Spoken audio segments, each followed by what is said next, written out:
Sir हाताला? आतमध्ये तर फ्रॅक्चर झाला तुमचा बोटामध्ये फ्रॅक्चर झाला किंवा मनगटाला. हो जे जातील ना तुमच्या तिथे सगळ्यांचे अर्ज तुम्ही संघ नाही का ना? हो हो सगळ्यांचे अर्ज ठीक आहे. पहिले आगर जाईल वरती. ओके, हे अपोजिट जाईल. चेहरे येऊ दे. हो 1 मिनिट पहिले बंधन येऊ द्या. पुन्हा ह्याच्या अपोजिट. परत एक पुन्हा अपोजिट. मला वरती आहे.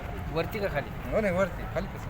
ओके, आल्याच्या नंतर ह्याला या आगराला खिचायचं असं ओढायचं. थोडं सोडायचं. नंतर शुकर गाड बांधायचं. फिरवायचं. आणि शुकर गाड त्या ठिकाणी नाही, हे समोर ते समोर. समोर पिन, सेफ्टी पिन वगैरे लावून. आली लक्षात. कुठं दुखतंय? कुठं दुखतंय? ते सांगतो तुला काढल्यावर सांगतो मला. हो चला.